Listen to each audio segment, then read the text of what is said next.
Pancasila dari siapa? Bukan kesepakatan ulama, itu buatan Soekarno yang kemudian dijual ke umat. Ini loh kesepakatan ulama. Demi Allah, itu bukan buatan ulama, itu pengkhianatan Soekarno. Saya tanggung jawab. Kalau khilafah dari siapa? Dari Allah. Saya bisa nantang ke siapapun. Kalau bukan dengan syariat dan khilafah, mau kasih solusi apa dengan persoalan ini? Mau pakai Pancasila? Pancasila bisa ngejawab apa? Utang gede, kemana Pancasila? LGBT merajalela, kemana Pancasila? Ulama-ulama di nu lempeng ya, nu bengkok mah diingu, dipiara, dikukut, di paraban. Tapi ulama-ulama nu lurus dikriminalisasi, ditangkap, penjara. Berbicara tentang LGBT pada zaman khilafah, bukan hanya masyarakatnya yang melakukan praktek LGBT, bahkan khalifahnya melakukan praktek itu. Ini bukan untuk melegalisir aksi-aksi LGBT. Cuma saya ingin mengetengahkan sejarah bahwa pada zaman khilafah itu bukan hanya masyarakatnya yang melakukan praktek itu, tapi juga rajanya.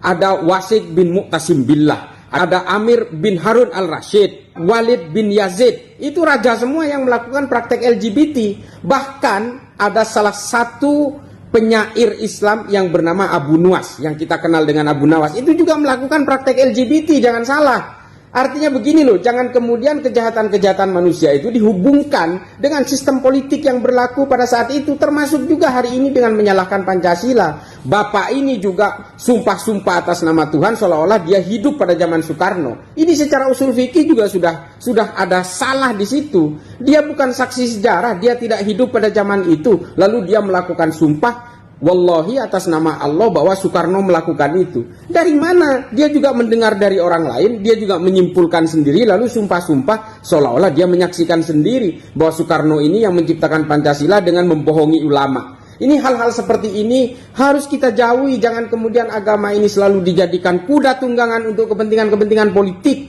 Khilafah itu adalah sistem politik yang dipakai pada zamannya, yang dianggap paling sesuai dengan zamannya pada saat itu. Artinya ini ciptaan manusia. Jangan mengatakan bahwa seolah-olah khilafah ini sistem politik ciptaan Tuhan. Tuhan tidak peduli dengan persoalan politik. Tuhan sudah menciptakan alam semesta dan menguasai alam semesta. Manusia saja dengan segala akal bulusnya seperti Pak Ahmad Zain ini yang justru menggunakan agama sebagai tunggangan-tunggangan politik.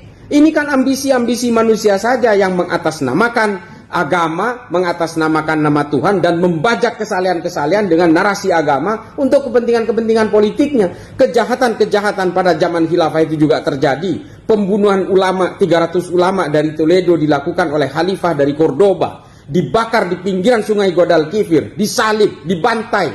Pada zaman Mu'tazilah, para ulama juga dibantai, disembelih karena tidak setuju dengan pemikiran khalifahnya. Artinya begini, kalau kita berbicara sistem politik, bisa jadi sistem politik Pancasila hari ini dan demokrasi Pancasila yang kita lakukan hari ini, bisa jadi 1 abad, 2 abad ke depan sudah dianggap tidak up to date lagi, sudah dianggap tidak layak lagi, sehingga oleh generasi berikutnya akan diubah.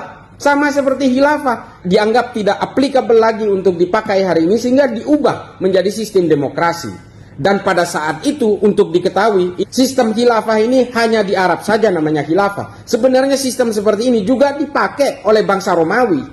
Cuma namanya memang bukan khilafah, gitu loh. Artinya dengan peradaban manusia pada saat itu, sistem monarki absolut, sistem dinasti, sistem khilafah ini juga dipakai oleh bangsa lain, bukan hanya oleh orang Islam saja. Jadi gini loh, jangan kemudian kebodohan-kebodohan kita itu dianggap sebagai kebodohan orang lain. Jangan kemudian dengan kebodohannya sendiri berusaha menularkan kebodohannya kepada siapapun. Jangan kemudian atas nama kebodohannya sendiri orang lain dianggap bodoh seperti dirinya sendiri. Ini persoalan negara dan bangsa. Persoalan filosofi negara. Sistem politik itu bisa dilakukan kapan saja, oleh zaman apa saja, dan oleh generasi manapun. Tapi semua itu dilakukan untuk menjaga kemajemukan dan persatuan bangsa. Jangan kemudian atas nama agama kalian ingin meruntuhkan negara ini.